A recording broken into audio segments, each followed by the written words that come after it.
اس لیے ابھی سے یہ بیٹھے ہوئے یہ منصوبے بنا رہے ہیں کہ کس طرح اس جنگ کے اختتام پر اس خطہ ارض میں جسے مشرق وسطیٰ کا نام دیا جاتا ہے امن کا قیام کریں گے۔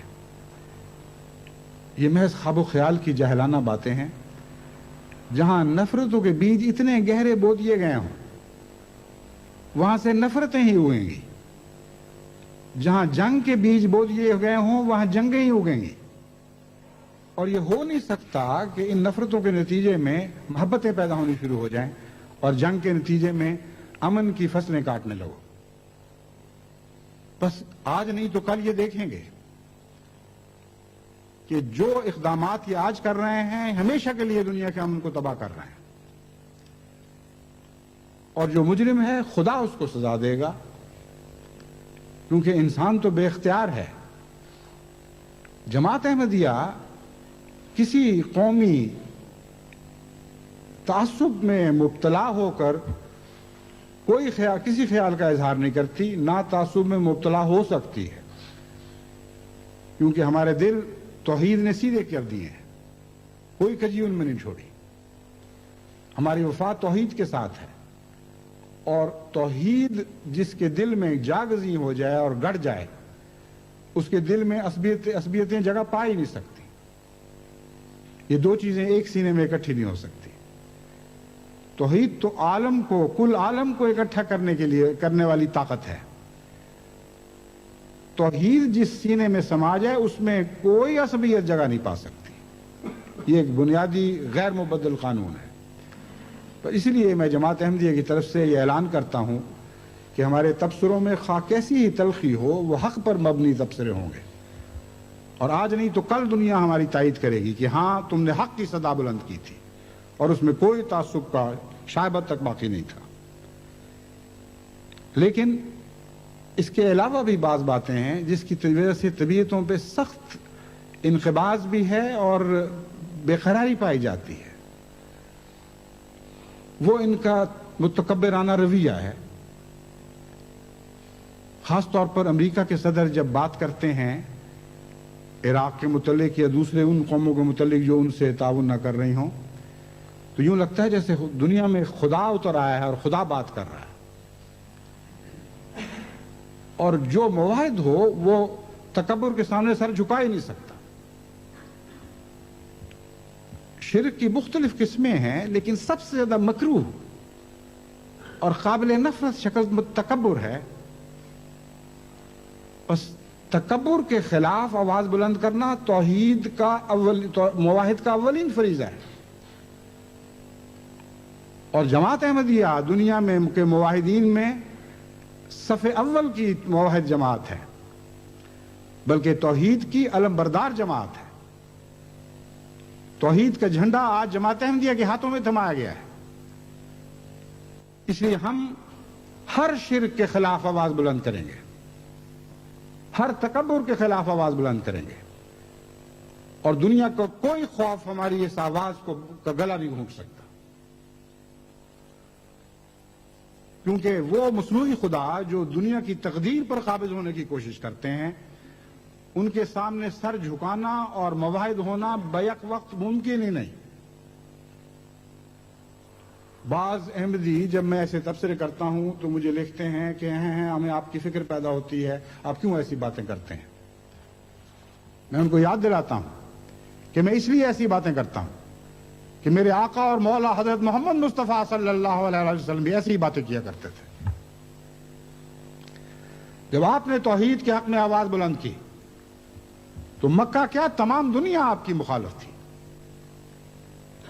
آپ کی منتیں کی گئیں، آپ کو سمجھایا گیا کہ کیوں اپنی جان کو خطرے میں ڈالتے ہیں۔ آپ کو علم نہیں کہ کتنی خوفناک طاقتیں آپ کے خلاف اکٹھی ہو گئی ہیں، لیکن آپ نے ان کو یہی جواب دیا اور ہمیشہ یہ جواب دیا کہ توحید کی راہ میں ہر قربانی کے لیے تیار ہوں، یہی میری زندگی کا مقصد ہے، یہی میرے پیغام کی جان ہے، یہی میرے مذہب کی روح ہے، اس لیے ہر دوسری چیز سے تم مجھے الگ کر سکتے ہو مگر توحید اور توحید کا پیغام پہنچانے سے الگ نہیں کر سکتے۔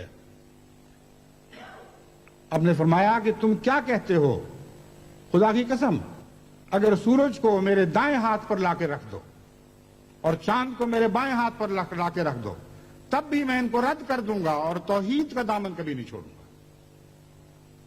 بس مجھے کس بات سے ڈراتے ہیں؟ امریکہ کی طاقت ہو یا یہود کی طاقت ہو یا انگریز کی طاقت ہو یا تمام دنیا کی اجتماعی طاقتیں ہوں، اگر توحید کی آواز بلند کرتے ہوئے میں پارا پارا بھی ہو جاؤں تو خدا کی قسم میرے جسم کا ذرہ ذرہ یہ اعلان کرے گا کہ فزت برب الکعبہ، فزت برب الکعبہ۔ میں خدا کعبہ کی قسم کھا کے کہتا ہوں کہ میں کامیاب ہو گیا ہوں، اور یہی وہ آواز ہے جو آج تمام دنیا کے احمدیوں کے دلوں سے اور ان کے جسموں، ان کے ذرے ذرے سے اٹھنی چاہیے۔ کیا پروگرام ہے اور کن طاقتوں پر یہ بھروسہ کیے ہوئے ہیں؟ ڈیزرٹ سٹارم کی باتیں کرتے ہیں، یعنی صحراؤں کا ایک طوفان ہے جو دشمن کو ہلاک اور ملیمیٹ کر دے گا۔ یہ نہیں جانتے کہ طوفانوں کی باغیں بھی خدا کے ہاتھ میں ہوتی ہیں۔ میں نہیں جانتا کہ خدا کی تقدیر کیا فیصلہ کرے گی، مگر یہ ضرور جانتا ہوں کہ خدا کی تقدیر جو بھی فیصلہ کرے گی وہ بالآخر وہ تکبروں کو ہلاک کرنے کا موجب بنے گا۔ آج نہیں تو کل یہ تکبر ملیمیٹ کیے جائیں گے، کیونکہ وہ بادشاہت جو آسمان پر ہے اسی خدا کی وہ بادشاہت زمین پر ضرور قائم ہو کے رہے گی۔ بس آج نہیں اور نہیں تو کل، کل نہیں تو پرسوں آپ دیکھیں گے کہ یہ تکبر دنیا سے ہلاک کیا جائے گا اور طوفان ان پر الٹائے جائیں گے، اور ایسے ایسے خوفناک سٹارمز خدا کی تقدیر ان پر چلائے گی کہ جن کے مقابل پر ان کی تمام اجتماعی طاقتیں بھی ناکام اور پارا پارا ہو جائیں گی۔ یہ نظام کہنا مٹایا جائے گا، آپ یاد رکھیں اور اس بات پر قائم رہیں اور کبھی محو نہ ہونے دیں کہ اقوام قدیم جن کو آج اقوام متحدہ کہا جاتا ہے، ان کے اطوار زندہ رہنے کے نہیں ہیں۔ یہ قومیں یادگار بن جائیں گی اور عبرتناک یادگار بن جائیں گی، اور ان کے کھنڈرات سے آپ ہیں اے توحید کے پرستاروں، وہ آپ ہیں جو نئی عمارتیں تعمیر کریں گے۔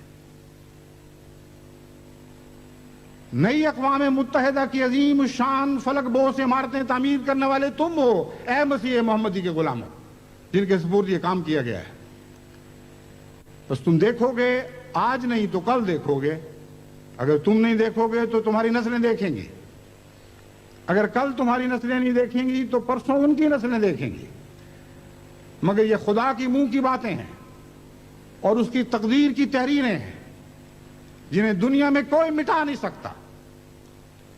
آپ وہ مزدور ہیں جنہوں نے وہ نئی عمارتیں تعمیر کرنی ہیں۔ نئی اقوام متحدہ کی بنیادیں تو ڈالی جا چکی ہیں، آسمان پر پڑ چکی ہیں، ان کی عمارتوں کو آپ نے بلند کرنا ہے۔ بس ان دو مقدس مزدوروں کو کبھی دل سے محو نہ کرنا جن کا نام ابراہیم اور اسماعیل تھا، اور ہمیشہ یاد رکھنا اور اپنی نسلوں کو نصیحتیں کرتے چلے جانا کہ اے خدا کی راہ کے مزدوروں، اسی تقوی اور سچائی اور خلوص کے ساتھ، اسی توحید کے ساتھ وابستہ ہو کر اسے اپنی رگ و پے میں سماعت کرتے ہوئے، اسے اپنی رگ و پا میں سرایت کرتے ہوئے تم اس عظیم الشان تعمیر کے کام کو جاری رکھو گے۔ ایک صدی جاری رکھو گے تو ایک صدی بھی جاری رکھو گے، اگلی صدی بھی جاری رکھو گے، یہاں تک کہ یہ عمارت پایہ تکمیل کو پہنچے گی۔ اس عمارت کی تکمیل کا سہرا جس کی بنیاد حضرت ابراہیم علیہ السلام نے ڈالی تھی، جن کے ساتھ ان کے بیٹے اسماعیل نے مزدوری کی تھی، خدا کی تقدیر میں ہمارے آقا و مولا حضرت محمد مصطفیٰ صلی اللہ علیہ وآلہ وسلم کے سر پر باندھا جا چکا ہے۔ کوئی نہیں ہے جو اس تقدیر کو بدل سکے۔